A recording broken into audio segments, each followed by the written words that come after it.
An elderly millionaire was having a coffee in the cafeteria and was alerted by a beggar boy who said, "Your son is stealing from you." At that moment, he still didn't believe it, so he took the boy to his mansion and began to investigate. What he discovered made his eyes fill with tears. Watch until the end to see the outcome of this story. If this story interested you, subscribe to our channel, don't forget to like this video, and tell us which city you're watching us from. We'll keep going. The morning sun filtered through the floor-to-ceiling windows of Maxwell's coffee house, casting long shadows across the polished marble floors. In his usual corner booth, Richard Montgomery, founder and CEO of Montgomery Enterprises, sat alone with his steaming cup of artisanal coffee. At 78, his once jet-black hair had turned silver, but his steel-blue eyes retained the sharp intensity that had helped him build his business empire from scratch. The cafe buzzed with the usual morning crowd, young professionals tapping away on laptops, business meetings conducted in hushed tones, and the constant hiss of the espresso machine. Richard barely noticed any of it anymore. This had been his morning ritual for the past 30 years, a moment of solitude before facing the day's challenges at the corporate headquarters across the street. He was reviewing the latest quarterly reports when something unusual caught his attention. A young boy no more than 12 stood at the edge of his table. The child's clothes were worn, his feet bare, and his face bore traces of dirt. But what struck Richard most was the intelligent gleam in the boy's eyes. The cafe's patrons had already begun to stare, and Marcus, Richard's regular server, was hurrying over with an apologetic expression. But before anyone could intervene, the boy spoke in a clear, steady voice that belied his appearance. "Mr. Montgomery, your son is trying to take over your company." The words hung in the air like suspended crystal, threatening to shatter the peaceful morning atmosphere. Richard lowered his reading glasses, studying the boy's face with newfound interest. In his decades of business, he had learned to trust his instincts about people, and something about this child's earnest expression made him pause. "And how would you know that?" Richard asked quietly, gesturing for Marcus to stand down. The boy glanced around nervously before leaning closer. "I heard him in here yesterday evening. He was on the phone talking about some kind of emergency board meeting. He said something about proving you're not fit to run the company anymore." Richard's hand tightened imperceptibly around his coffee cup. The words struck a chord with recent events he'd been trying to ignore, the mysterious postponements of key meetings, the subtle questioning of his decisions by board members who had never challenged him before, and most troublingly, his son Michael's increasing insistence on handling all major financial decisions. "Sit down," Richard said, pushing a chair out with his foot. "Tell me everything you heard." As the boy settled into the chair, Richard noticed how he sat straight-backed, hands folded neatly on the table despite his disheveled appearance. He began to speak in a low, measured voice, recounting a conversation he'd overheard while seeking shelter in the cafe's bathroom the previous evening.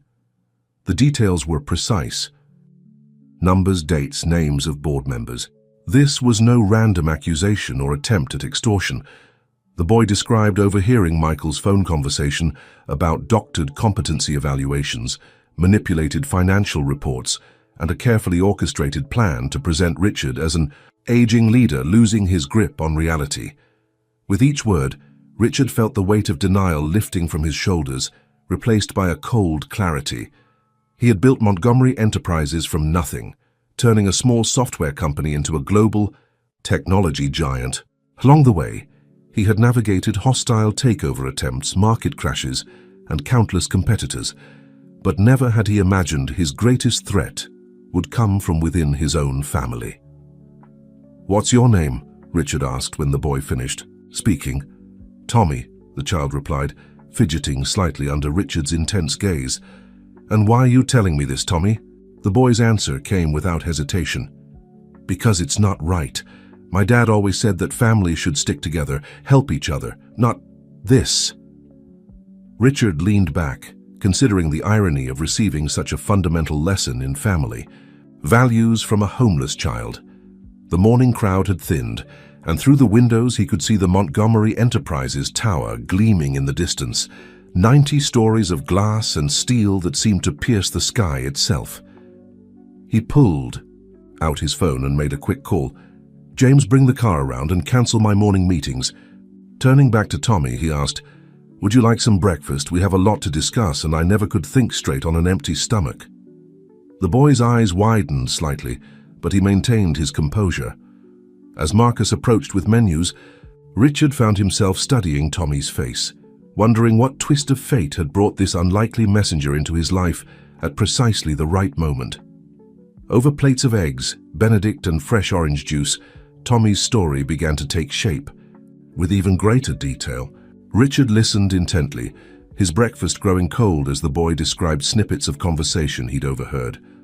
Not just from Michael, but from other executives who frequented Maxwell's coffee house after hours when they thought no one was listening. "They mentioned something about offshore accounts," Tommy said, carefully cutting his eggs into precise triangles. "And someone named Harrison kept saying they needed to move faster before you noticed the discrepancies in the quarterly reports." Richard's jaw tightened. Harrison Walsh had been his CFO for 15 years, a man he'd trusted with not just his company's finances, but with personal investment decisions as well. The betrayal stung, but it also helped explain the subtle irregularities he'd noticed in recent financial statements, discrepancies that Harrison had dismissed as accounting updates to comply with new regulations. As they talked, Richard's town car waited outside, its tinted windows reflecting the growing morning traffic. Inside the cafe, the breakfast rush had subsided, leaving them in relative privacy. Richard found himself impressed not just by Tommy's recall, but by his intuitive understanding of the situation. "You seem to know a lot about business for someone your age," Richard observed. Tommy shrugged, a flicker of sadness crossing his face.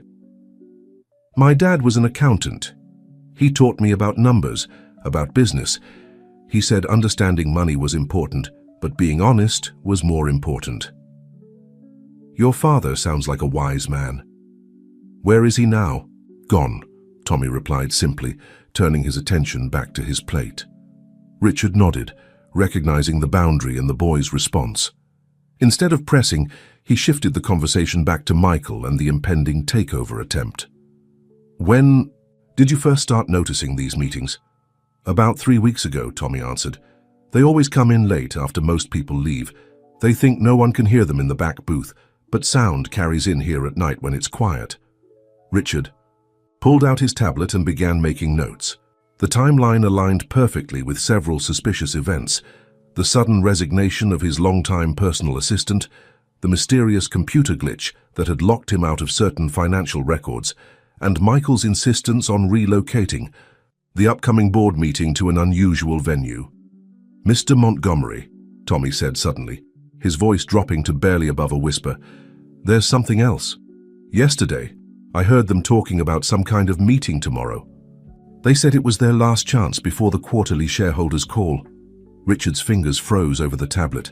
The quarterly shareholders' meeting was indeed scheduled for the day after tomorrow, a meeting he had been persuaded to attend, virtually rather than in person, allegedly due to a technical upgrade in the conference room. "They're moving faster than I thought," Richard murmured, more to himself than to Tommy. He looked up at the boy, who was watching him with those unnervingly perceptive eyes. "Thank you, Tommy. You've done me a great service." Tommy straightened in his chair. "What are you going to do?"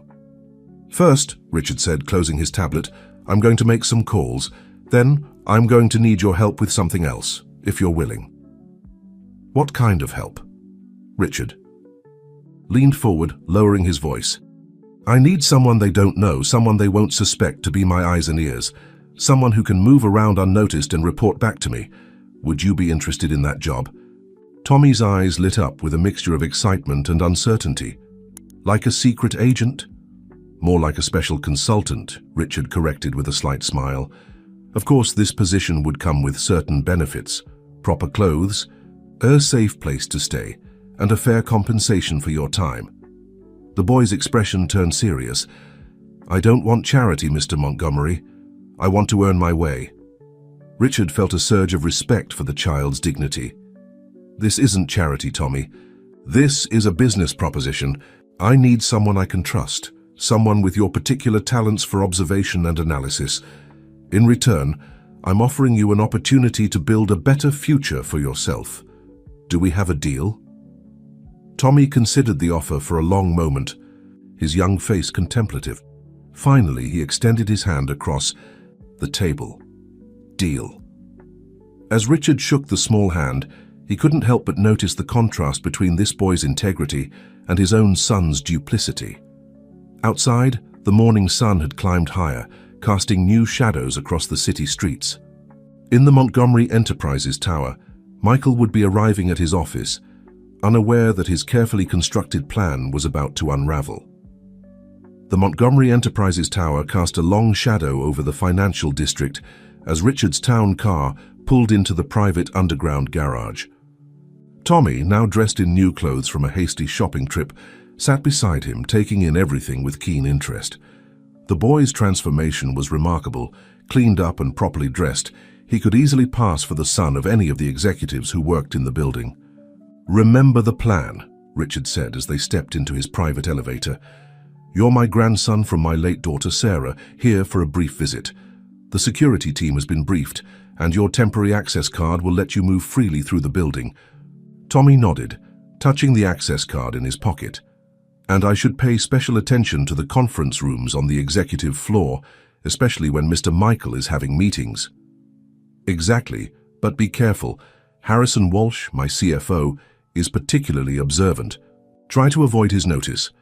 The elevator doors opened directly into Richard's penthouse office suite. Floor-to-ceiling windows offered a panoramic view of the city, while priceless art adorned the walls. But Richard noticed Tommy's attention was drawn to the scale model of Montgomery Enterprises' first computer chip, the innovation that had launched the company 30 years ago. "You built this?" Tommy asked, studying the model with genuine curiosity. "In my garage," Richard confirmed. "Everyone said it couldn't compete with the bigger companies, but sometimes the biggest advantage is having nothing to lose." Their conversation was interrupted by a knock at the door. Richard's new assistant, Jennifer, entered with a stack of files. "Mr. Montgomery, the executive committee is gathering for the pre-meeting briefing. Mr. Walsh specifically requested your presence." "Did he now?" Richard exchanged a knowing look with Tommy. "Very well. Tommy, why don't you explore the building while I attend to this? Jennifer will show you to the company museum on the 20th floor. I think you'll find it interesting." As Tommy left with Jennifer, Richard gathered his thoughts. The executive committee meeting would be his first face-to-face encounter with the conspirators since learning of their plan. He needed to play his cards carefully to let them think their scheme was still secret while gathering more evidence. The conference room was already full when Richard arrived. Michael sat at the far end of the table, impeccably dressed in a tailored suit, his expression carefully neutral. Harrison Walsh stood near the windows, speaking quietly into his phone. Other board members and executives filled the remaining seats, their conversations hushing as Richard entered. "Good morning, everyone," Richard said cheerfully, taking his seat at the head of the table. "I hear we have some urgent matters to discuss." Michael cleared his throat. "Yes, Father. We've been reviewing the quarterly projections and there are some concerns about market volatility. Harrison has prepared a detailed analysis."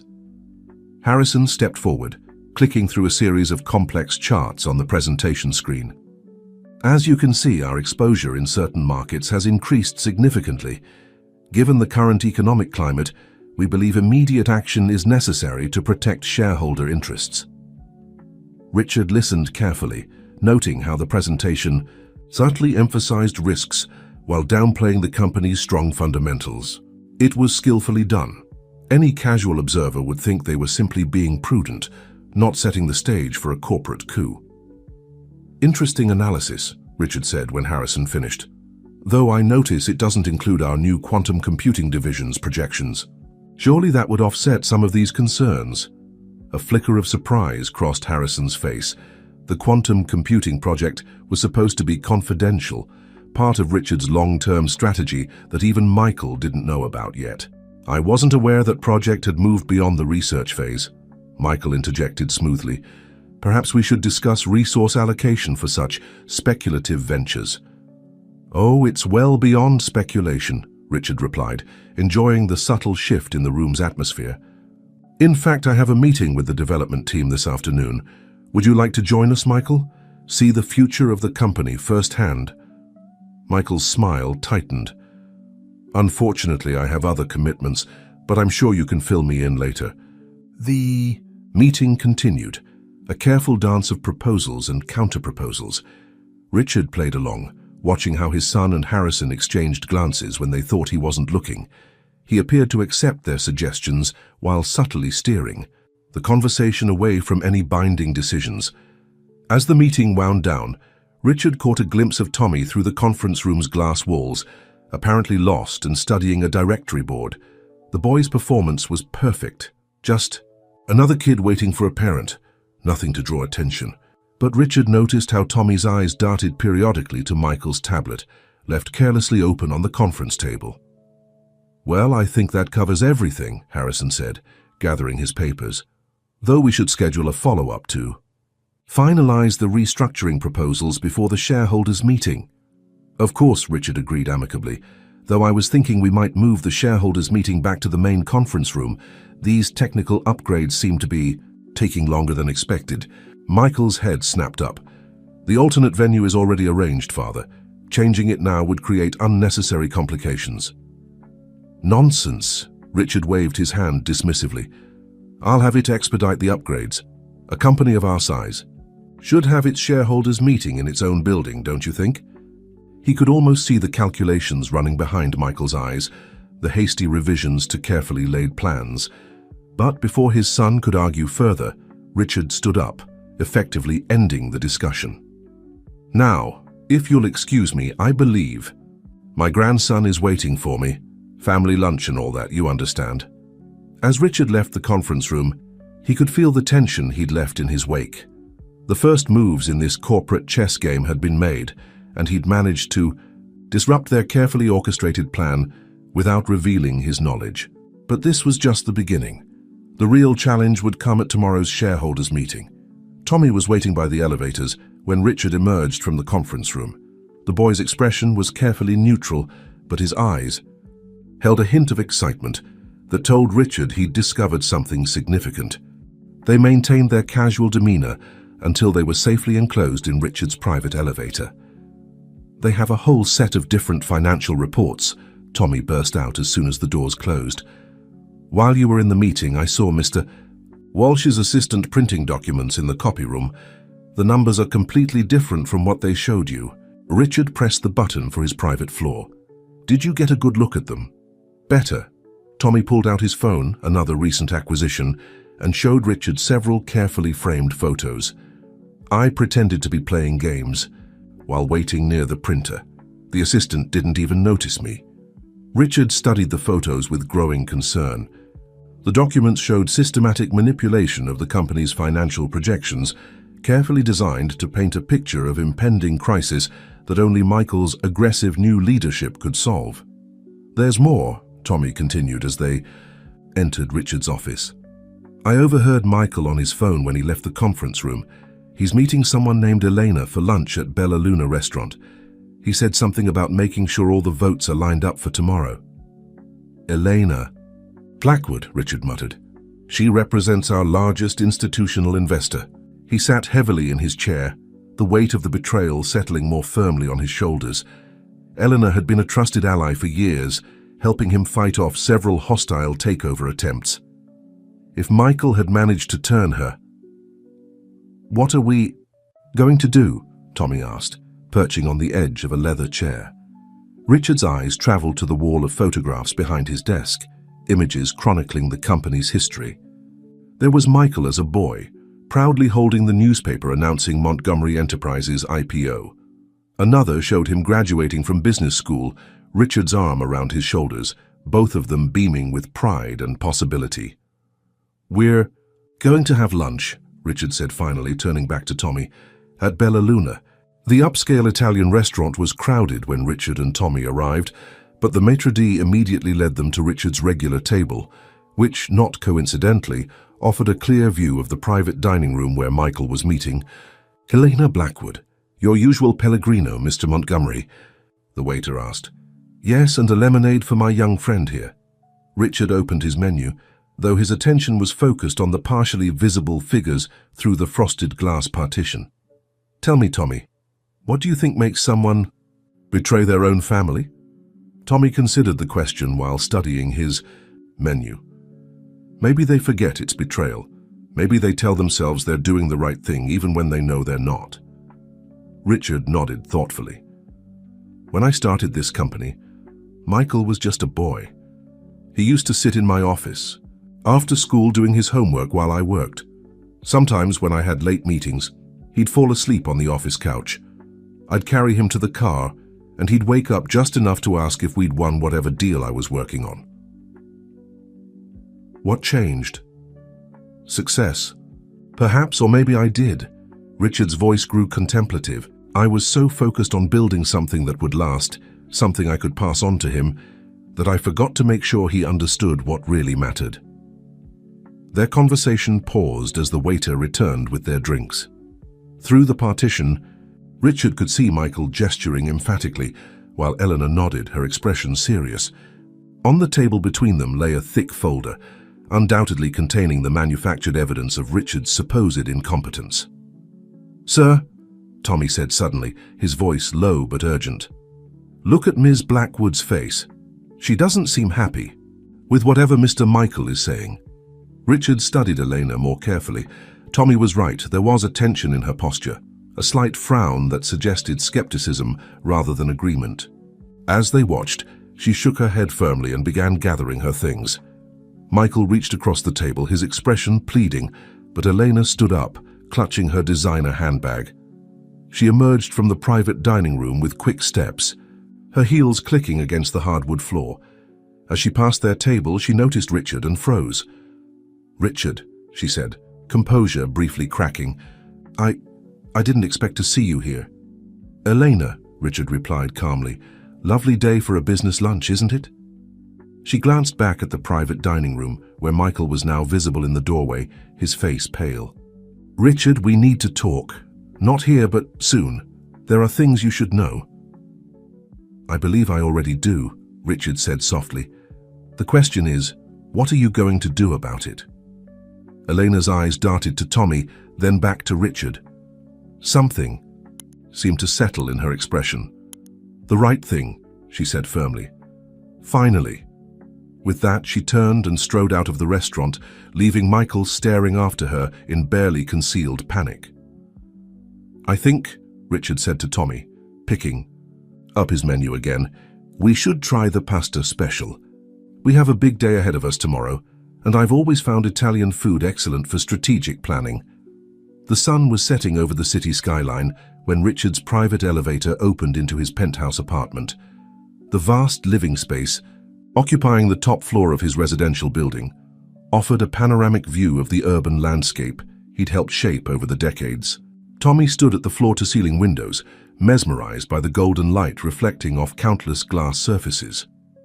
"I've arranged for you to stay in the guest suite tonight," Richard said, loosening his tie. "Tomorrow's going to be a crucial day, and I want you close by." The boy turned from the window, his expression serious beyond his years. "Do you think Elena will help us?" Her leaving that lunch meeting was certainly a good sign. Richard walked to a seemingly ordinary wall panel and pressed his palm against it. The panel slid aside, revealing a high-tech home office. "But we can't rely on that alone. We need to be prepared for every possibility." Tommy followed him into the office, his eyes widening at the advanced displays and computing equipment. "This looks like something from a spy movie." Richard chuckled. "When you've been in business as long as I have, you learn to keep certain tools close at hand." He sat at the main console and began pulling up files. "Now let's review what we know." Over the next hour, they organized their evidence. Tommy's photographs of the altered financial reports, security footage from the building showing late-night meetings between Michael and various board members, and records of suspicious financial transactions that Richard had quietly gathered through his own channels. "The quantum computing division," Tommy said suddenly. "You mentioned it in the meeting today. Is it real?" Richard's eyes twinkled. "Very real and much further along than Michael suspects. In fact," he typed a command, and a holographic display sprang to life in the center of the room, showing complex technical schematics. "We're on the verge of a breakthrough that could revolutionize the entire industry. That's why the timing of their plan is so important, Tommy realized. Once this becomes public, the company's value would skyrocket, Richard confirmed. Making any takeover attempt much more difficult, he turned to face Tommy directly, which is why tomorrow's shareholders' meeting is critical. Michael doesn't just want control of what the company is now, he wants control of what it's about to become. Their strategy session was interrupted by Richard's secure phone line. The caller ID showed Elena Blackwood's number. Richard activated the speaker and encryption protocols before answering. "Elena, I was hoping to hear from you." "Richard." Her voice was tense. "I've just spent 2 hours reviewing everything Michael showed me today. The manipulations are extensive. He's been planning this for months, maybe longer." "I suspected as much. The question is, what are you planning to do with this information?" There was a long pause. "I've already done it. I've sent documentation to all major shareholders detailing the discrepancies I've found. Michael's entire case rests on proving you're unfit to lead, but his own actions prove something very different." Richard exchanged a satisfied look with Tommy. "Thank you, Elena. I know this couldn't have been an easy decision." "It was easier than you might think," she replied. "I've watched you build this company with integrity for 20 years. I'm not about to let it be torn apart by lies." She hesitated. "But Richard, be careful. Michael wasn't happy when I left that restaurant. He's been making calls all afternoon. Whatever he's planning for tomorrow, I don't think he's going to go down without a fight." After ending the call, Richard sat in thoughtful silence. Tommy watched him, sensing the weight of what was to come. "He's still your son," the boy said quietly.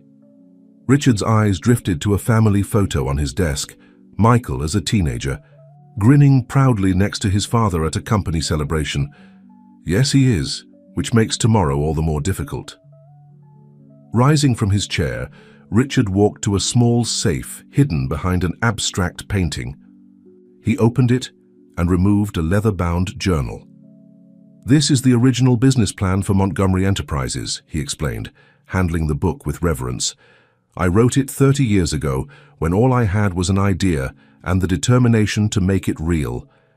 He opened to a dog-eared page and read aloud, "This company will be built on 3 principles: innovation, integrity, and the understanding that true success comes not from what we take, but from what we create."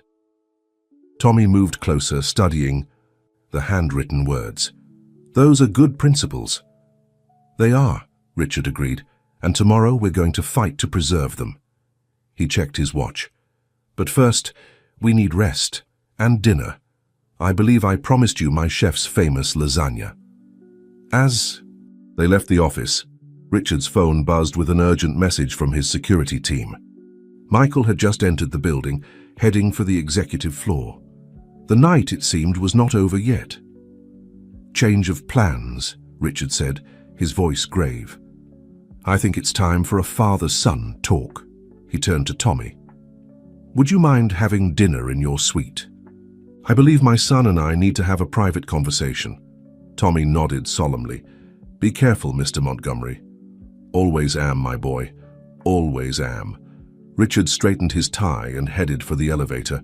The confrontation he'd been avoiding was about to begin, and he needed to face it with the same courage he'd used to build his empire. The executive floor was dimly lit when Richard stepped out of the elevator, the city lights outside casting long shadows through the windows. He could see Michael's silhouette in his office, pacing back and forth like a caged tiger. For a moment, Richard was struck by how much his son's stance reminded him of himself in younger days, when he would walk these same floors late at night, wrestling with difficult decisions. "I figured you'd come down," Michael said without turning as Richard entered the office. "Eleanor called you, didn't she?" "She did." Richard closed the door behind him. "Though I already knew most of it." Michael finally turned, his expression a complex mixture of anger, determination, and something else, perhaps regret. "How long?" "Long enough." Richard moved to the window, standing shoulder to shoulder with his son, both of them looking out at the city they'd helped build. "The question is, how long have you been planning this?" Planning what exactly? Michael's tone was defensive. Planning to save the company from becoming obsolete? Planning to modernize our approach before we lose everything you built? Is that really how you see it? Richard asked quietly. Or is that just what you tell yourself to justify what you're doing? Michael's reflection in the window showed a flicker of uncertainty before his jaw set stubbornly. The board agrees with me. The company needs new leadership, fresh ideas. You're still running things like it's 1995. Am I? Richard turned to face his son directly. Tell me, what do you know about Project Quantum? The question caught Michael off guard. The research initiative, it's a waste of resources. We should be focusing on proven technologies, not pipe dreams. Richard smiled sadly. That pipe dream is about to revolutionize computing as we know it. But you were too busy plotting my removal to notice what was happening in your own company. Oh, you're bluffing, Michael said, but there was uncertainty in his voice. Am I? Richard pulled out his phone and pulled up the quantum computing project's latest test results. Tomorrow, after the shareholders' meeting, we were going to announce the successful completion of Phase 3. Our stock value would likely triple overnight. Michael studied the data, his face paling slightly. Why didn't you tell me about this? I tried, multiple times, but you were always too busy with your own agenda, too convinced you knew better. Richard pocketed his phone. When was the last time you actually visited the R&D department, Michael?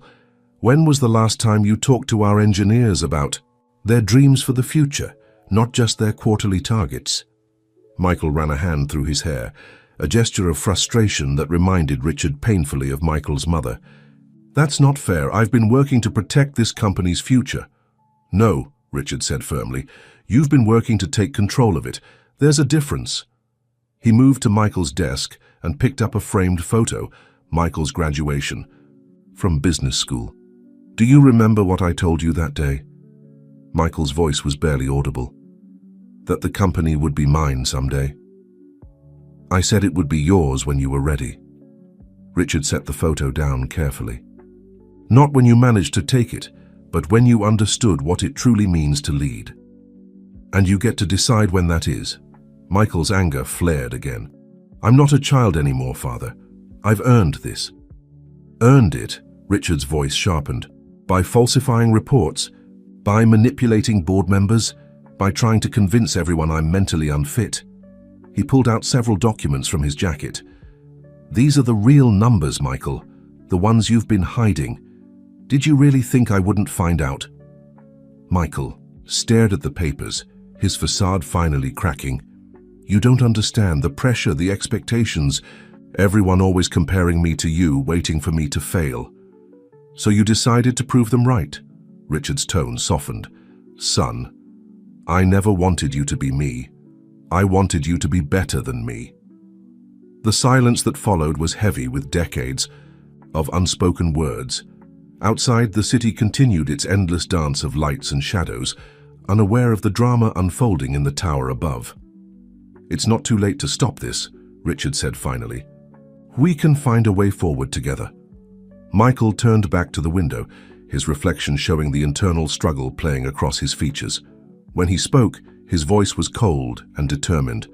No, I've committed too much to this. The shareholders. Meeting goes forward tomorrow as planned. Richard sighed heavily. Then you leave me no choice. He moved toward the door but paused in the doorway. You know, your mother always said you had my determination. She just hoped you'd also have her wisdom. Leave her out of this, Michael snapped. As you wish. Richard's hand rested on the door handle. But remember, son, tomorrow, when all this comes to a head, it didn't have to be this way. As the elevator doors closed behind him, Richard felt the weight of what was to come settling onto his shoulders. Tomorrow would determine not just the future of his company, but the future of his family. And somehow that seemed like a far heavier burden to bear. Dawn broke over the city with an unusual clarity, the morning sun painting the Montgomery Enterprises tower in shades of gold and amber. Richard stood at his penthouse windows, already, dressed in his finest suit, watching the early morning traffic build on the streets below. Behind him, Tommy sat at the breakfast table, methodically working his way through a plate of French toast while reviewing their strategy one final time. The eye. Shareholders will start arriving at 9, the boy said, consulting the tablet beside his plate. Michael's presentation is scheduled for 9:30, followed by the board's vote at 10. Richard nodded, adjusting his tie in the window's reflection. And Elena? She'll be here early, ready to present her findings if necessary.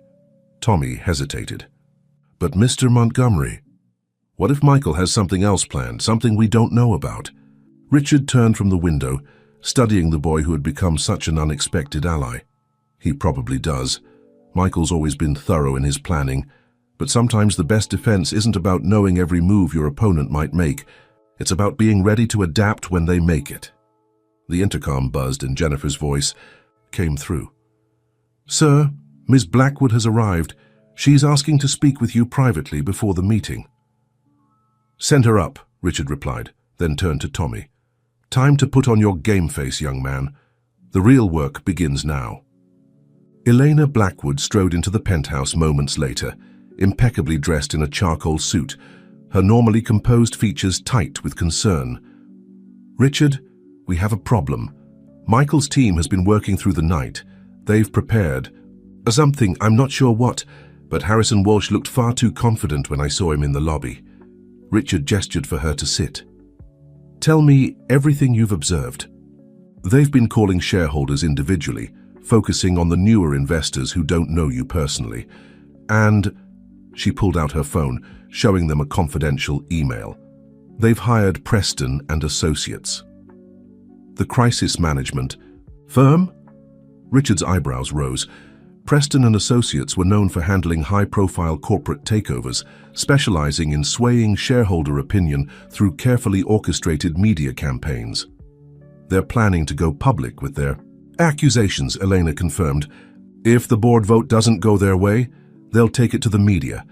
They've already prepared press releases questioning your mental fitness, complete with carefully selected incidents taken out of context. Tommy, who had been quietly listening, suddenly spoke up. But what about the quantum computing project? Once that's announced, they're going to try to discredit it, Richard realized, the pieces falling into place. Paint it as evidence of erratic decision-making, a waste of company resources. He began pacing, his mind racing through possibilities. They'll claim I'm gambling with shareholder value, pursuing personal obsessions instead of sound business strategy. Elena nodded grimly. They've also been spreading rumors about your recent behavior, your sudden interest in a mysterious child, making major company decisions based on hunches, holding private meetings at odd hours. Me, Tommy said quietly. They're going to use me against you. Richard stopped pacing, his expression softening as he looked at the boy. They can try, but they don't understand what they're dealing with. A knock at the door interrupted them. Jennifer entered, her face concerned. Sir, the initial shareholders are arriving and there's something else. A woman is here, claiming to be Michael's wife. She's asking to speak with you urgently. Richard and Elena exchanged surprised looks. Sarah Montgomery was known for avoiding company politics entirely, preferring to focus on her charitable foundation. For her to show up now, send her up, Richard decided. Tommy, perhaps you should wait in the study. But Tommy stood his ground. No. If they're going to use me in their story, I should be part of writing it. Richard studied the boy's determined face and nodded slowly. Very well, Elena, would you mind checking on the meeting preparations? I believe this needs to be a family conversation. Sarah Montgomery entered moments later, her elegant appearance barely masking her obvious distress. She stopped short at the sight of Tommy, confusion briefly crossing her features before she focused on her father-in-law. Richard, she began, then seemed to struggle for words. I found something. In Michael's home office. I don't think... He knows I saw it, but... She opened her designer handbag and withdrew a USB drive. You need to see this before the meeting. Richard took the drive, noting how her hands trembled slightly. What's on it? Evidence, she said quietly. Of everything. How long he's been planning this. Who he's been working with. Where the money's really been going. She finally looked directly at Richard, her eyes glistening. I knew he was ambitious, but this isn't ambition. This is obsession. Richard inserted the drive into his secure laptop, and the room fell silent as they reviewed its contents. With each document, each email, each recorded conversation, the full scope of Michael's plan became clear, and it was far more extensive than any of them had imagined. He didn't just want the company, Tommy said, breaking the heavy silence. He wanted to erase everything you built it on. Sarah's gaze shifted to the boy, curiosity overtaking her distress. Who? A friend, Richard interrupted gently. One who helped me see what was happening before it was too late. He checked his watch. And speaking of time, we have 30 minutes until the meeting begins. Sarah, I know this isn't easy for you. Do what you have to do, she said firmly. The Michael I married, I don't recognize him anymore. Maybe this will help him find his way back? As Sarah left, Richard turned to Tommy, still willing to stand with an old man against the storm. Tommy's response was to straighten his tie, a miniature version of Richard's own, and square his shoulders. Always. Richard smiled, feeling a surge of pride that had nothing to do with business. Then let's go show them what integrity really looks like. The main conference room of Montgomery Enterprises was designed to impress with its sweeping views of the city and state-of-the-art presentation technology. As shareholders filed in, the tension in the air was almost palpable. Richard stood near the entrance, greeting each arrival personally, his manner calm and assured despite the stakes at hand. Tommy, positioned discreetly near the refreshment table, observed the room with keen attention. He noticed Michael and Harrison Walsh huddled in the corner, their expressions tense as they whispered urgently. A team from Preston and Associates had set up their equipment, their sleek presentation materials waiting like loaded weapons. Eleanor moved through the crowd with practiced ease, engaging key shareholders in quiet conversations. Richard had given her full authority to share her findings, and she was making every moment count. The uncertain glances being cast toward Michael's group suggested her efforts were having an impact. At precisely 9:30, Richard called the meeting to order. The room settled into expectant silence as he took his place at the podium. Ladies and gentlemen, he began, his voice steady and strong, thank you for joining us this morning. We have several important matters to discuss, but first, he paused, making eye contact with various board members. I believe my son has a presentation he'd like to share. Michael rose smoothly, adjusting his tie as he approached the podium. If he was surprised by his father's direct approach, he didn't show it. Behind him, the Preston and Associates team activated their displays, filling the screens with carefully crafted graphics. Distinguished shareholders, Michael began, his voice carrying the polished confidence of countless corporate presentations. We stand at a crucial moment in our company's history. The business landscape is changing rapidly, and we must change with it, or risk becoming obsolete. The presentation that followed was masterfully constructed. Michael wove a compelling narrative of a company at risk, supporting his arguments with selective data and expert opinions. The quantum computing project was portrayed as a dangerous gamble, a desperate attempt to recapture past glory at the expense of proven business opportunities. My father built this company, Michael continued, his voice taking on a note of practiced concern.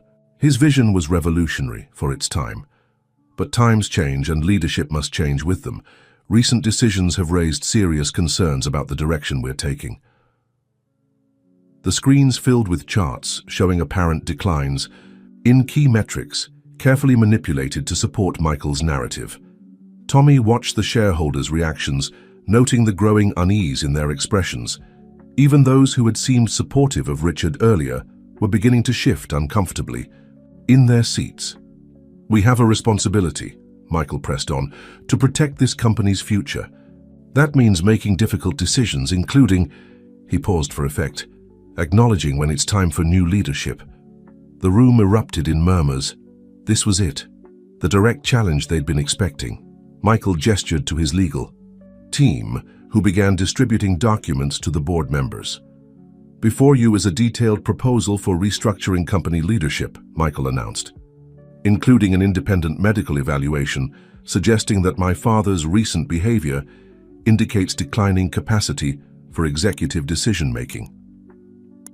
Richard remained perfectly still, his expression unreadable. Tommy fought the urge to jump up in protest, remembering their carefully planned strategy. Everything hinged on timing. "Furthermore," Michael continued, gesturing to a new set of slides, "we have evidence of concerning patterns in recent business decisions. Unauthorized research, expenditures, suspicious personnel changes, and most recently," he pointed directly at Tommy, "allowing an unidentified minor unrestricted access to confidential company areas." The room's attention shifted to Tommy, who met their stares with calm dignity. Richard had prepared him for this moment, and he knew his role perfectly. But before Michael could press his advantage, the conference room doors opened. Sarah Montgomery walked in, her head held high, followed by a team of people the shareholders instantly recognized, the lead scientists from the quantum computing division. Michael faltered mid-sentence, his confident facade cracking slightly. This wasn't part of his script. Richard stood slowly, his movement drawing all eyes. "Thank you, Michael, for that interesting perspective.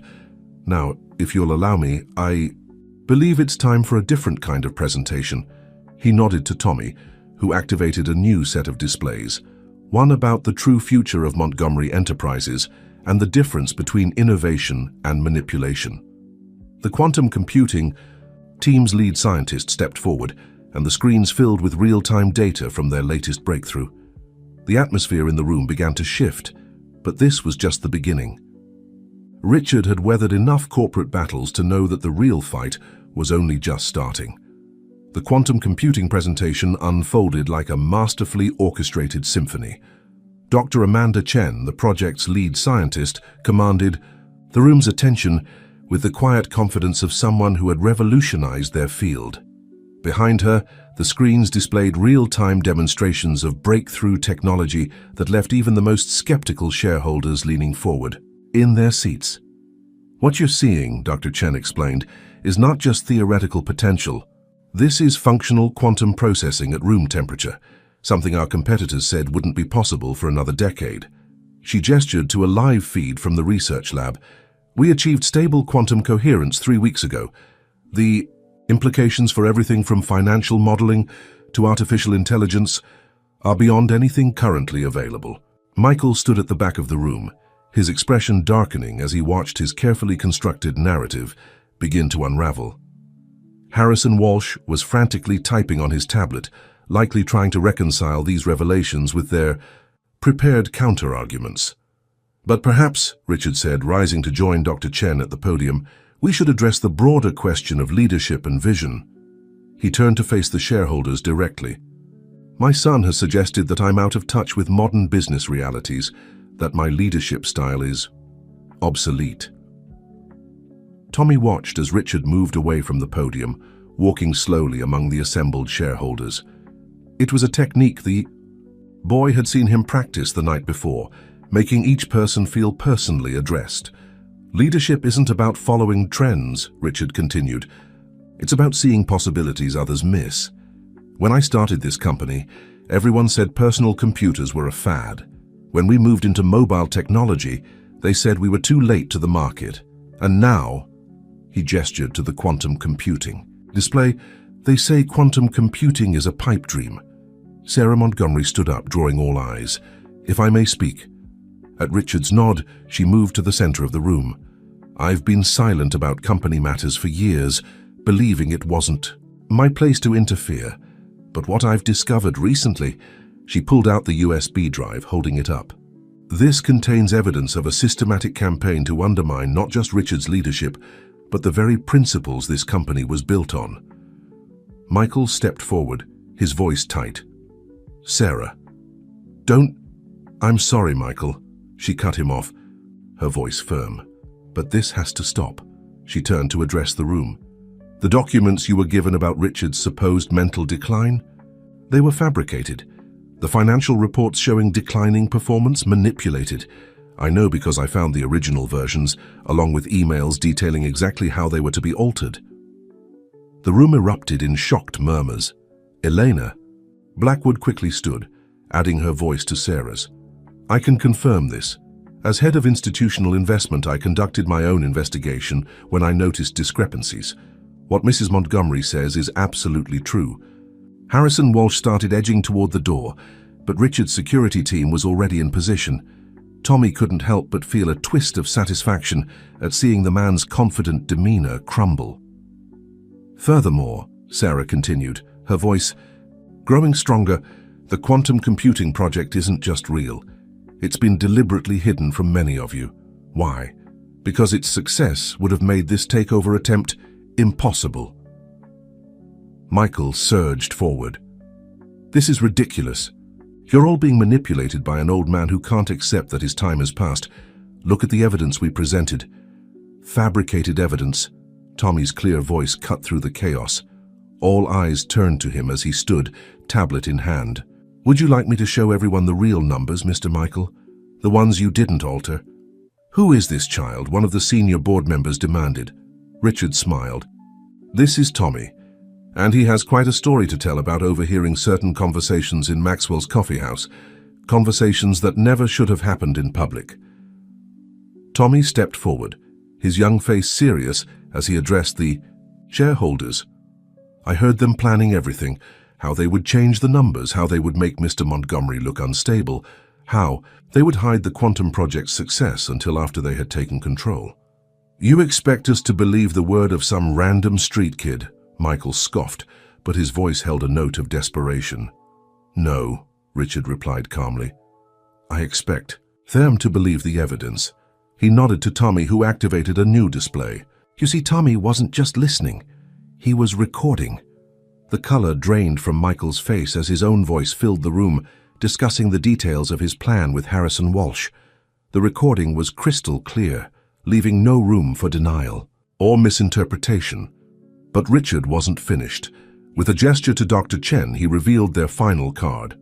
And now, ladies and gentlemen, let me show you exactly what the future of Montgomery Enterprises looks like, and why some people were so desperate to seize control before this became public knowledge. As Dr. Chen began demonstrating the full capabilities of their quantum system, Tommy caught sight of Michael sagging into a chair, the fight finally draining from his expression. The tide had turned, but the boy couldn't help wondering what the cost would be to this family that had already lost so much. The aftermath of the revelations swept through the conference room like a tidal wave. Board members who had been skeptical of Richard's leadership just hours before were now falling over themselves to express their continued confidence. Harrison Walsh had been quietly escorted from the building, his access credentials revoked. The Preston and Associates team was hastily packing up their equipment, their carefully crafted narrative of corporate crisis now useless. But it was Michael who commanded the most attention. He sat alone at the conference table, staring at his reflection in its polished surface, the weight of his actions visible in the slump of his shoulders. Sarah stood nearby, her expression a complex mixture of disappointment and concern. As the shareholders filed out, many stopping to congratulate Richard or express their amazement at the quantum computing breakthrough, Tommy noticed something unexpected in the older man's eyes, not triumph but sadness. Mr. Montgomery, Tommy said quietly, are you okay? Richard placed a gentle hand on the boy's shoulder. Victory doesn't always feel the way we expect it to, son. The room had nearly emptied when Michael finally spoke, his voice barely above a whisper. How long did you know? Long enough, Richard replied, moving to sit across from his son. The real question is, how long have you been so angry with me that this seemed like your only option? Michael looked up, his carefully maintained facade cracking completely. You never saw me, did you? Always too busy with the company, with your grand vision. I was just the heir apparent, the one who had to live up to the great Richard Montgomery's legacy. Michael, Sarah interjected, but he waved her off. No, let me finish. He turned back to his father. Do you know what it's like? Growing up in your shadow? Every achievement measured against yours, every decision questioned because it wasn't What you would have done? Richard was quiet for a moment, studying his son's face. I thought I was preparing you for the responsibility, teaching you what you needed to know. You were teaching me how to be you, Michael shot back. But I'm not you, father, I never was. Tommy, who had been silently observing, suddenly spoke up. But that's why he chose you. Both men turned to look at him, surprised. What do you mean? Michael asked, genuine curiosity breaking through his bitterness. Tommy stepped forward, his young face serious. It's the quantum project. It's not about copying what's been done before. It's about seeing things differently. Just like when Mr. Montgomery started the company, he succeeded because he didn't do things the way everyone else did. Richard's eyes widened slightly as he caught the boy's meaning. He's right, Michael. I didn't want you to be me. I wanted you to be better than me. To see opportunities I couldn't see. To take the company places I never imagined. Then why didn't you trust me with the quantum project? Michael demanded. Because you stopped trusting yourself, Sarah answered softly, moving to stand beside her husband. You became so focused on proving yourself that you stopped seeing what was right in front of you. A heavy silence fell over the room. Outside, the morning sun had climbed higher, bathing the city in bright light. The contrast between the glittering exterior of their corporate world and the raw emotions now exposed was striking. What happens now? Michael finally asked, his voice hollow. Richard leaned forward, his expression softening. That depends. On you, son. The board will demand consequences. There's no avoiding that, but how we handle this as a family, that's a different matter. A family? Michael laughed bitterly. Look at us, father. Look what we've become. I am looking, Richard replied quietly. I'm seeing things I should have seen years ago. Mistakes I made, words I should have said. He glanced at Tommy, drawing strength from the boy's unwavering support. But it's never too late to start fixing things if you're willing to try. Sarah moved to touch Michael's shoulder, and for the first time that morning, he didn't pull away. Tommy watched the subtle shift in the family dynamic, understanding that he was witnessing something both painful and necessary, the first steps toward healing. The board meeting will reconvene in an hour, Richard said, standing slowly. We have some difficult decisions to make, but first, he looked at his son, really looked at him, perhaps for the first time in years. I think you and I need to have an honest conversation. No agendas, no corporate strategies, just a father and son who've lost their way. As Richard and Michael left the conference room together, Tommy felt Sarah's hand on his shoulder. Thank you, she said softly, for helping us see what we were all too close to notice. Tommy smiled up at her. Sometimes it takes an outsider to show us what's been inside all along. Through the conference room windows, they could see father and son walking slowly toward Richard's office, their shadows merging in the morning light. The future was uncertain, but at least now it would be built on truth rather than deception, on understanding rather than assumption. And for Tommy, watching this family begin its journey toward reconciliation, it was a powerful reminder that true wealth wasn't measured in corporate assets or stock prices, but in the courage to face hard truths and the strength to begin again. The hour before the board reconvened felt like an eternity to Tommy, who waited in Richard's penthouse office with Sarah. Through the floor-to-ceiling windows, they could see scattered clouds casting moving shadows across the city, a fitting metaphor for the changing dynamics below. You know, Sarah said, breaking the contemplative silence, in all the years I've been part of this family, I've never seen anyone reach both Richard and Michael the way you have. She studied Tommy with newfound curiosity. There's something special about you, young man. Tommy shifted uncomfortably under her gaze. I just told the truth. Sometimes that's the most special thing of all.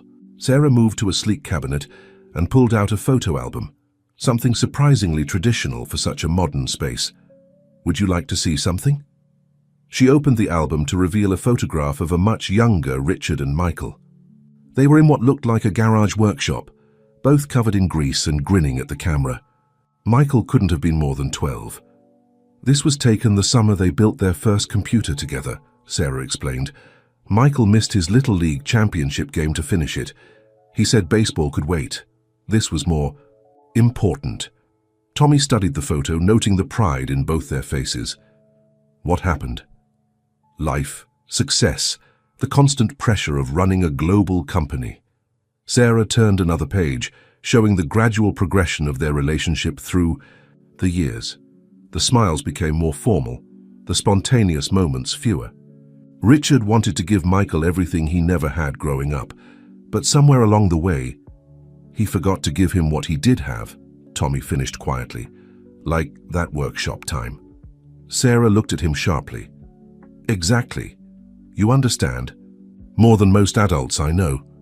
Their conversation was interrupted by Richard's private elevator arriving. Both Richard and Michael stepped out, their expressions thoughtful but no longer hostile.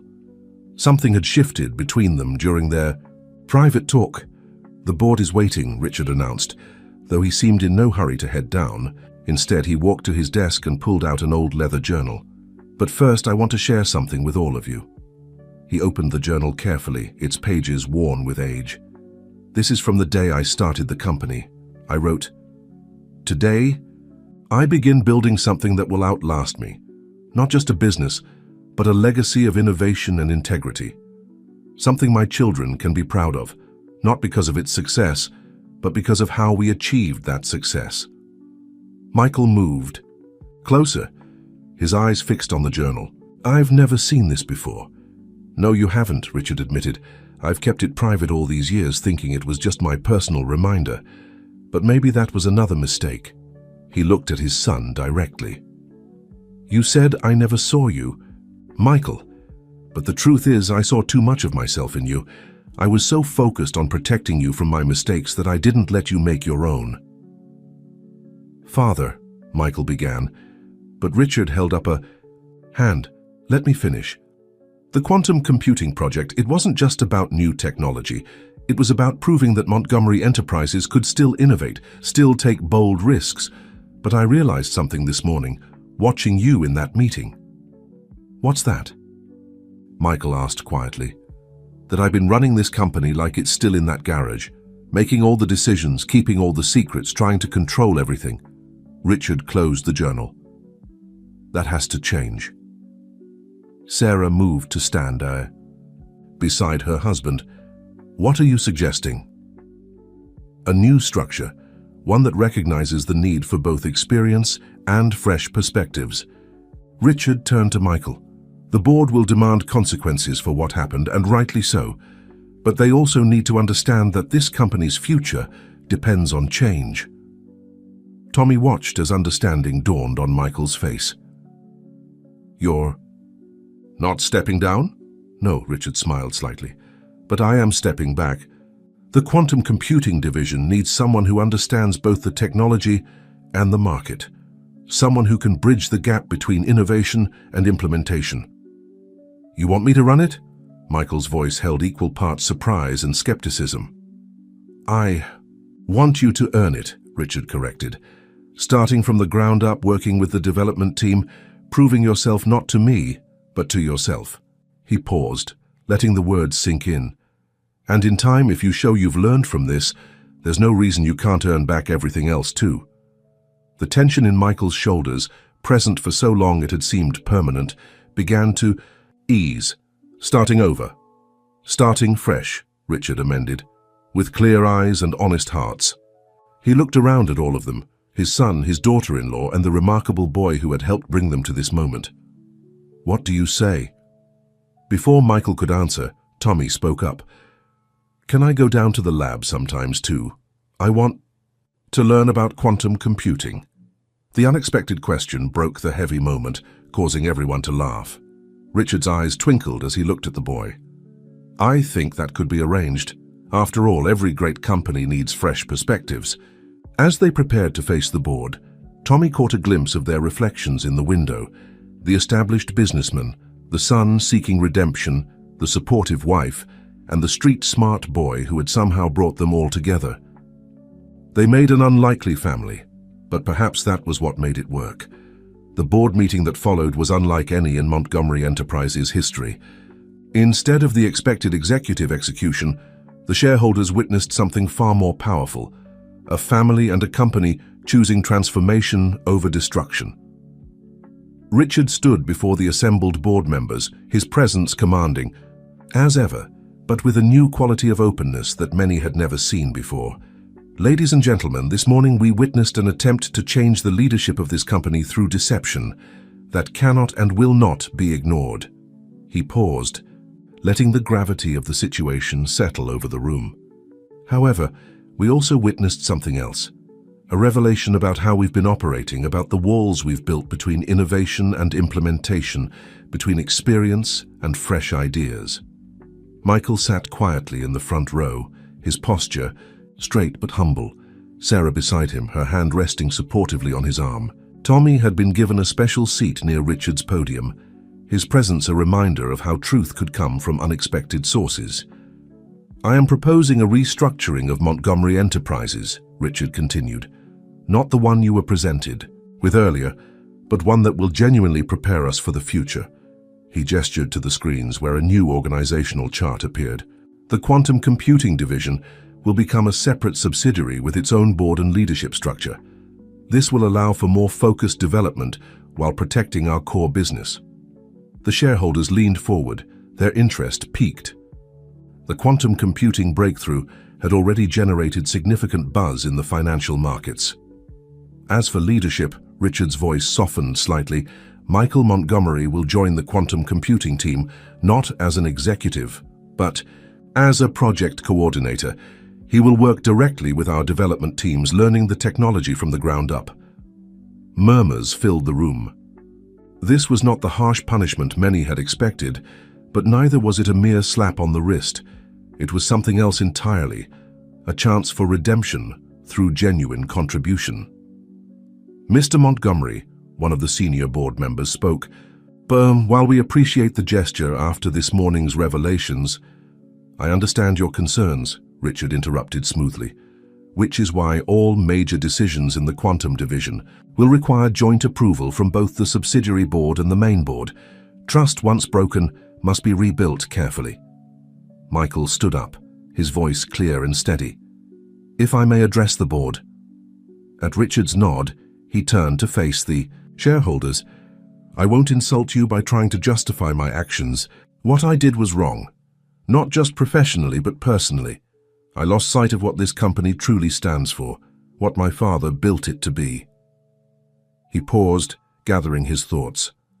"I'm not asking for your trust. I'm asking for the opportunity to earn it back one day at a time, through real work and genuine contribution to this company's future." Tommy watched the room's reaction, noting how Michael's humility seemed to affect even his strongest critics. The boy had seen enough of life to know that genuine remorse was rare, especially among the powerful. Richard resumed his presentation, outlining the technical details of the restructuring. The quantum computing breakthrough would be announced publicly the next day, along with the new organizational structure. The market response was expected to be overwhelmingly positive. "Finally," Richard said, approaching the end of his presentation, "I want to address the question of succession." The room grew absolutely still. "It remains my intention to eventually step down as CEO. But that transition will happen naturally, through a process of genuine preparation and earned trust, not through manipulation or forced timing." He looked directly at Michael. "The future leadership of this company will be determined by demonstrated ability, ethical behavior, and a true understanding of what Montgomery Enterprises stands for. Whether that leader is named Montgomery or not is far less important than their commitment to our core values." The board's vote on the restructuring plan was nearly unanimous. As the meeting concluded, shareholders approached Michael one by one, some offering words of encouragement, others expressing cautious optimism about his new role. Sarah found Tommy watching the proceedings from a quiet corner. "What are you thinking about?" she asked. "About how sometimes fixing something that's broken can make it stronger than it was before," he replied thoughtfully. Sarah smiled, recognizing the wisdom in his words. "You know, we never properly thanked you for what you did." Tommy shrugged. "Mr. Montgomery gave me a chance when nobody else would. I just did the same for him."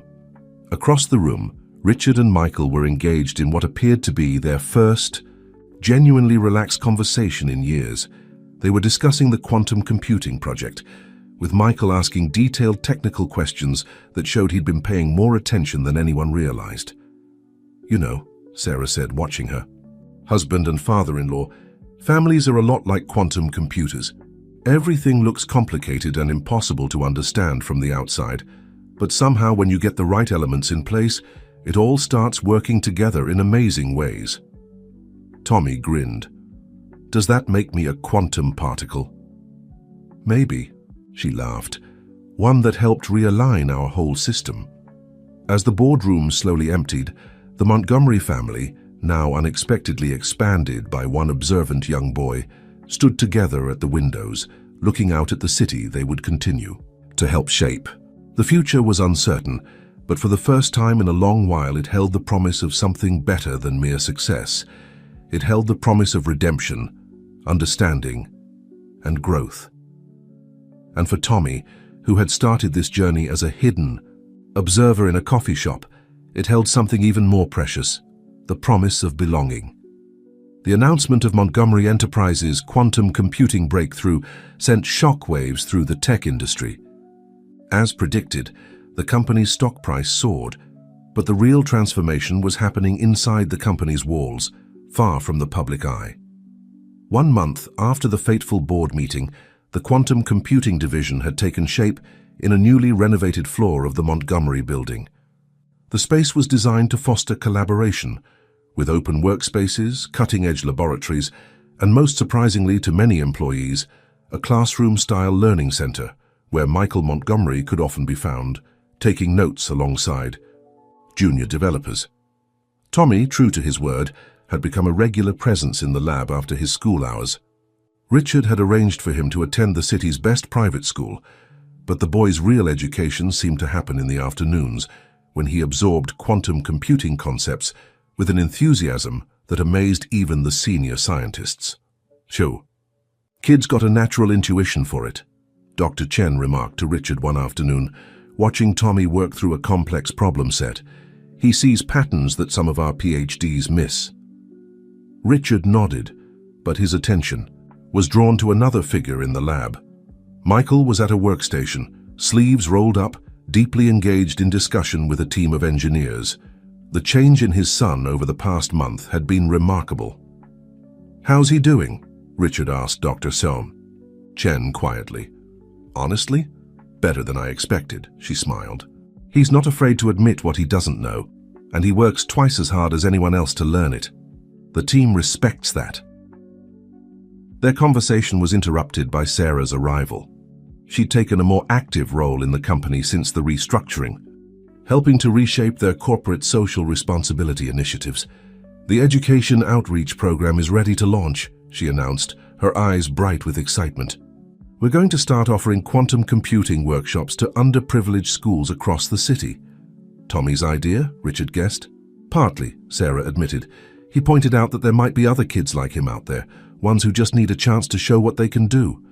Richard watched as Tommy walked over to Michael's workstation, pointing something out on the screen. His son listened intently, then nodded, making a correction to his calculations. The sight of them working together so naturally still amazed him. "You know," Sarah said softly, "I always worried that this company would tear our family apart. I never imagined it could bring us closer together." Later that afternoon, Richard called a small meeting in his office. Michael and Tommy arrived. Together, deep in discussion about quantum entanglement principles, Sarah joined them, bringing the preliminary designs for the education program. "I wanted to share something with you," Richard began, pulling out his old journal. "I've been adding to it recently, thinking about the future." He opened to a fresh page, where new entries stood out against the aged paper. "Today I witnessed something extraordinary," he read aloud. "Not in our laboratories or our stock prices, but in the simple act of people learning to trust again. My son, who I feared I had lost to ambition, has found his way back through humility and genuine curiosity. A boy who started as a stranger has become family, teaching us all about the power of truth and second chances." Michael shifted in his chair, emotion flickering across his face. "Father, let me finish," Richard said gently. "I realize now that innovation isn't just about technology. It's about being willing to see things differently, to admit when we're wrong, and to embrace unexpected possibilities." Montgomery. Enterprises was built on that principle, and now, thanks to these unexpected circumstances, we're living it again. Tommy spoke up, his voice thoughtful. "Like quantum superposition, multiple states existing simultaneously until we make an observation." "Exactly," Richard smiled. "We had to observe ourselves honestly before we could move forward." He closed the journal and looked at each of them in turn. "Which brings me to why I called you here. I have a proposal." Sarah leaned forward, recognizing the tone her father-in-law used when he had something significant in mind. "The education program is just the beginning," Richard continued. "I want to create a foundation, the Montgomery Initiative for Innovation and Opportunity. Its mission will be to identify and support young people who show promise in technology and science, regardless of their background." Michael's eyes lit up with understanding. "Like a quantum leap for education?" "Precisely, and I want all of you to be part of it." Richard turned to Tommy. "Especially you, young man. Your perspective will be crucial in helping us understand how to reach kids who might otherwise be overlooked." Tommy sat straighter in his chair. "Really? You want my help?" "More than that," Richard smiled. "I want you to be our first success story. You've already proven what's possible when talent meets opportunity. Now let's help others do the same." The sun was setting outside, painting the city in shades of gold and purple. In the gathering dusk, the Montgomery building's windows glowed like beacons, each light representing someone working to push the boundaries of what was possible. "So," Richard asked, looking at his unconventional but beloved family, "shall we begin?" The seasons changed, and with them, Montgomery Enterprises transformed. The Quantum Computing Division, under its unique hybrid leadership structure, had become a powerhouse of innovation. Michael's journey from the ground up had given him insights that proved invaluable in bridging the gap between technical brilliance and practical application. One crisp autumn morning, 6 months after the restructuring, Tommy stood at the podium in the company's main auditorium, addressing the first group of students selected for the Montgomery Initiative's pilot program. At 13, he'd grown taller, and his once shabby appearance had been replaced by quiet confidence. "When I first walked into Maxwell's coffee house," he began, looking out at the sea of young faces, "I was looking for shelter. What I found instead was possibility. That's what we want to offer all of you. Not just shelter from life's storms, but the tools to build something amazing." In the front row, Richard sat with Michael and Sarah, watching with pride as Tommy commanded the attention of students, teachers, and press alike. The initiative's launch had garnered significant media attention, but its real impact could be seen in the eyes of the 30 students selected for the program, kids from diverse backgrounds who shared the same spark of potential that Richard had first seen in Tommy. After the presentation, the students were given tours of the quantum computing labs. Dr. Chen and her team had prepared special demonstrations, making complex concepts accessible through interactive displays and hands-on experiments. "It's amazing," Michael said to his father as they watched the students cluster around a quantum simulation display. "Some of these kids already grasp concepts that took me months to understand." "That's because you're teaching them differently," Richard replied. "You learned from your own journey, starting from scratch, asking basic questions, admitting what you don't know. It makes you a better teacher." Michael nodded thoughtfully. "I never thought I'd say this, but I'm glad things happened the way they did. Not the deception part," he added quickly, "but the reset, learning everything from the ground up. It's given me a whole new appreciation for what we do here." Sarah joined them, having just finished speaking with a group of parents. You should see their faces when they realize their children will have access to this level of education and technology. One mother started crying. She said her daughter had been taking apart computers since she was 5, but they could never afford to nurture her talent. Richard watched as Tommy moved among the students, answering questions and offering encouragement. The boy had an innate ability to connect with others who, like him, had faced significant challenges in life. "You know," Richard said, "when I started this company, I thought success meant creating the most advanced technology. Now I realize it's about creating possibilities." The day continued with workshops and mentoring sessions. Michael led a discussion on quantum programming basics, his natural teaching ability shining through as he broke down complex concepts into understandable pieces. Dr. Chen demonstrated the practical applications of quantum computing in fields ranging from medicine to climate science. Later, in Richard's office, the family gathered for their now regular evening meeting. Tommy had brought one of the students with him, a girl named Maria, who had shown exceptional insight during the quantum programming session. "Mr. Montgomery," Maria said shyly, "I have an idea for the initiative. What if we created a peer mentoring program? Students who excel in one area could help others who are struggling, and we could all learn from each other." Richard glanced at Tommy, who was beaming with pride at his new friend's suggestion. "I think that's an excellent idea, Maria. In fact," he pulled out his journal, which now contained as many future plans as past memories. "Let's discuss how we could implement that." As they talked, the sun began to set, casting long shadows through the office windows. But unlike the shadows of the past, these were filled with promise rather than secrets. The quantum computing screens displayed endless possibilities, much like the future stretching out before them. "You know what this reminds me of?"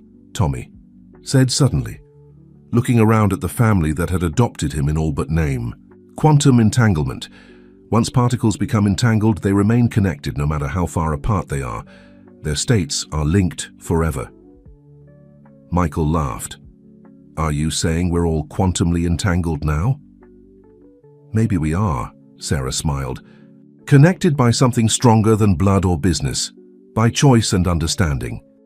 Richard looked at his expanded family, his son who had found his way back through humility and hard work, his daughter-in-law whose strength had helped hold them together, and the remarkable boy who had started it all.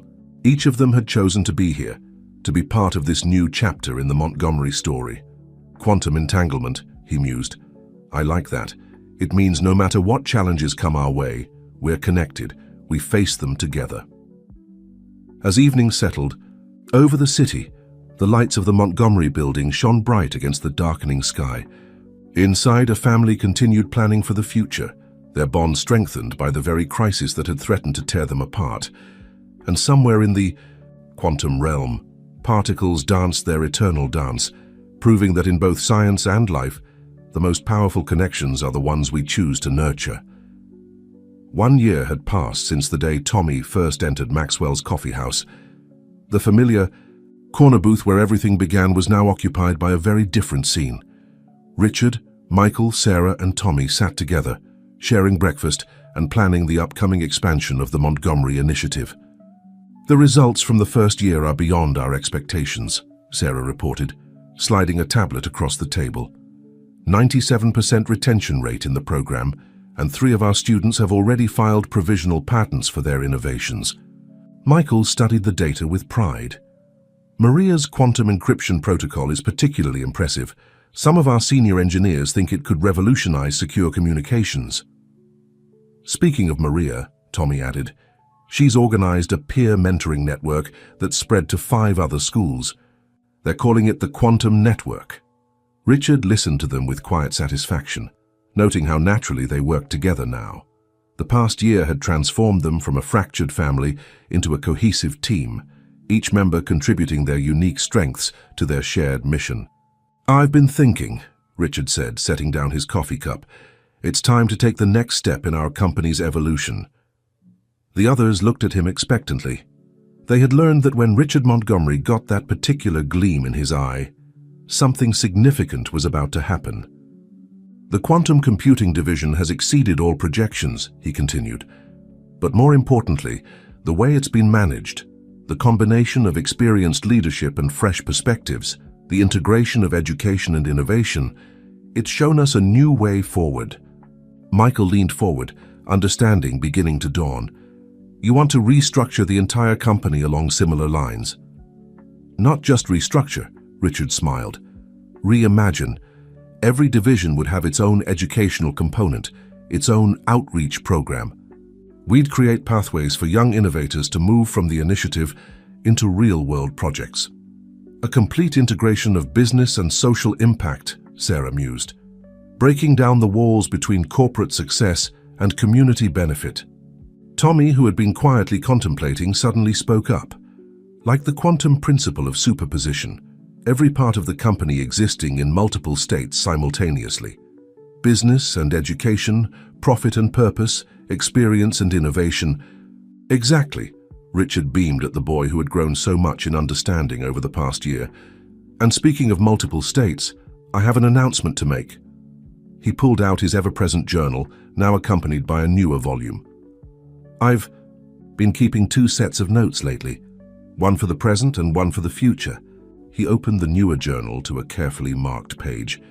This is my plan for the next phase of Montgomery Enterprises, and this time, I want all of you to help write it.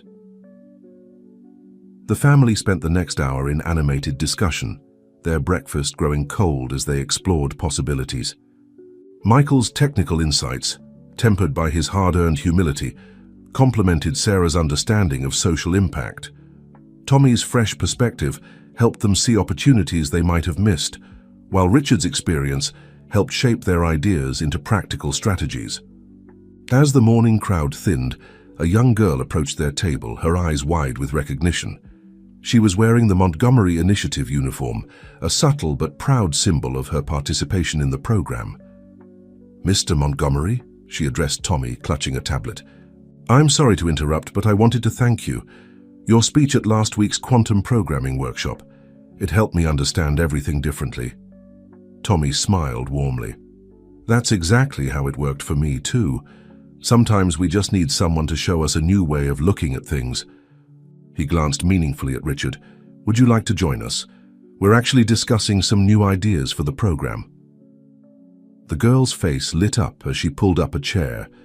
Richard watched with pride as Tommy drew her into the conversation, demonstrating the same gift for mentorship that had helped transform their family. You know, Michael said quietly to his father, a year ago I thought I knew exactly what this company needed. I was so focused on taking control that I couldn't see the real opportunities right in front of us. We all have our blind spots, Richard replied. The trick is learning to trust others to help us see past them. Sarah reached for her husband's hand under the table, a gesture of support that had become natural over months of working together.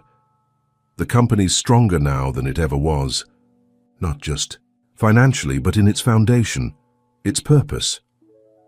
As they continued their discussion, incorporating the young students' eager suggestions, Richard looked around the coffee shop that had witnessed so many pivotal moments in their journey. The morning sun streamed through the windows, casting everything in a warm, hopeful light. In his mind, he could still see Tommy standing there that first morning, brave enough to speak truth to power. Now, a year later, that same courage had rippled out, touching countless lives through the initiative and transforming his own family in ways he never could have imagined. The future stretching before them was bright with possibility, not just for Montgomery Enterprises, but for every young innovator who would find their way through the doors that were now opening. And at the heart of it all was a simple truth. Sometimes the greatest breakthroughs come not from the technology we create, but from the connections we forge and the chances we take on each other. The Montgomery Enterprises annual shareholders meeting looked very different from the tense confrontation of the previous year. The main auditorium was filled not just with investors and executives, but with students from the initiative, their families, and community partners who had become integral to the company's new vision. Richard stood at the podium, Michael and Tommy flanking him on either side. The image of the 3 generations of Montgomery leadership, one by blood, one by choice, but both equally committed to the company's future, sent a powerful message about the transformation they'd undergone. A year ago, Richard began, his voice carrying clearly through the packed room, we stood here at a crossroads. Today we stand here at a launching point. He gestured to the screens behind him, where images of the initiative's successes played in a silent slideshow.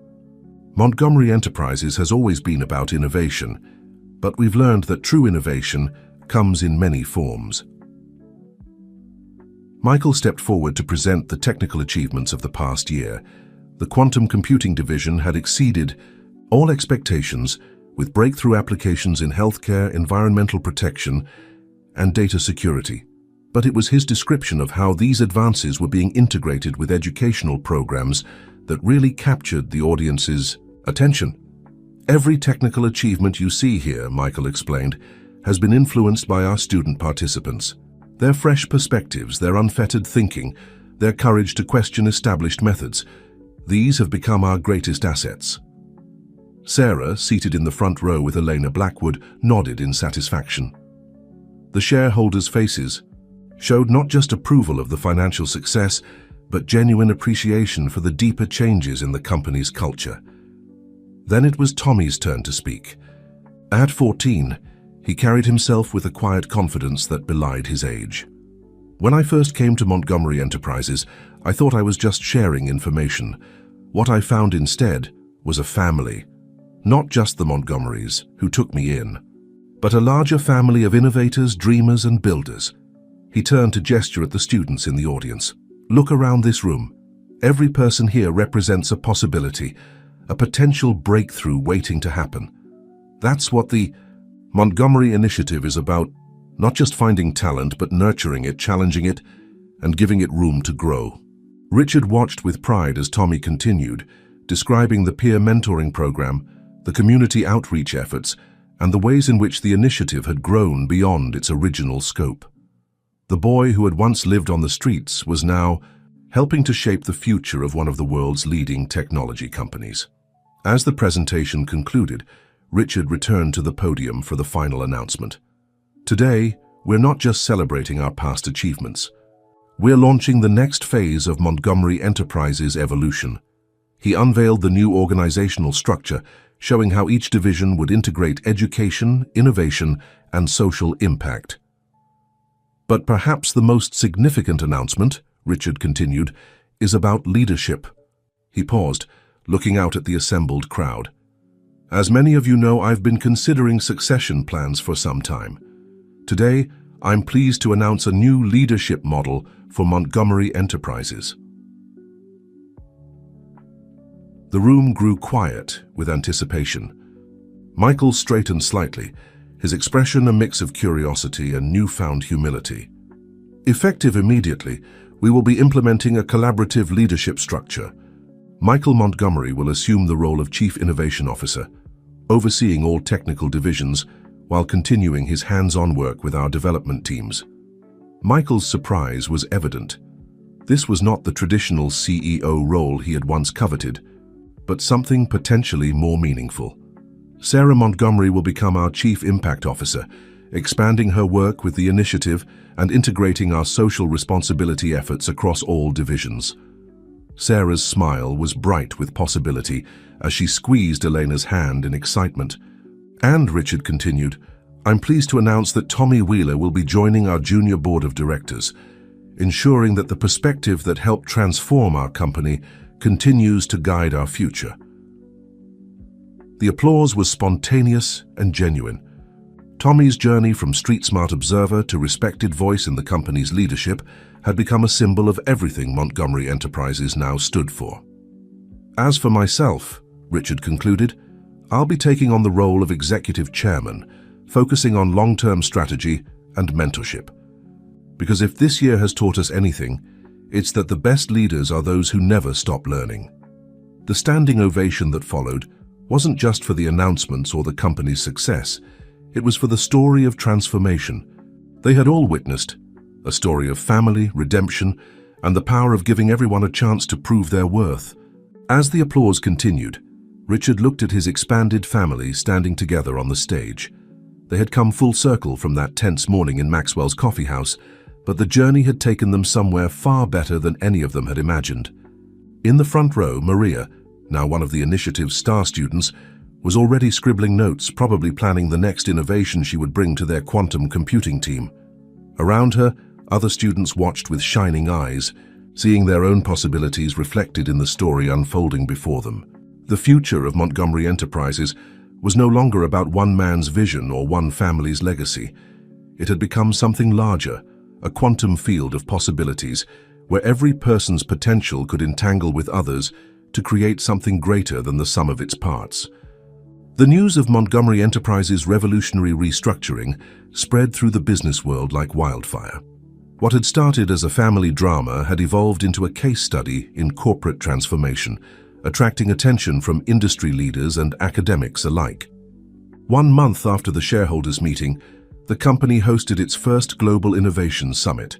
The Montgomery Building's grand atrium had been transformed into a showcase of technology and human potential, with presentations from both seasoned engineers and initiative students running simultaneously. Tommy, fresh from his first junior board meeting, stood with Richard at the entrance, greeting attendees from technology companies around the world. His initiative badge now shared space with a discreet board member pin, symbols of how far he'd come. "Did you ever imagine this when you first walked into Maxwell's?" Richard asked quietly during a lull in arrivals.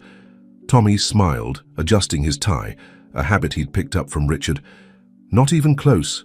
I was just trying to do the right thing. Sometimes that's all it takes to change the world," Richard replied, watching as Michael led a group of international executives through a demonstration of their latest quantum breakthrough. The demonstration area was a testament to their new approach. Instead of traditional corporate presentations, each innovation was showcased through the lens of its real-world impact. Initiative students worked alongside senior engineers, explaining complex concepts with fresh perspective and enthusiasm. Sarah had orchestrated this aspect of the summit, insisting that every technological achievement be paired with its human story. At one station, Maria was explaining how her quantum encryption protocol had been inspired by her grandmother's experience with identity theft. At another, a team of initiative students demonstrated a quantum-powered environmental monitoring system they'd developed for their local community. "Mr. Wheeler," a voice called out. Tommy turned to find Dr. Chen approaching with a group of university professors. "Would you mind sharing your perspective on the peer mentoring program? These educators are interested in implementing similar models." As Tommy stepped away to join the discussion, Richard noticed Michael watching from across the atrium.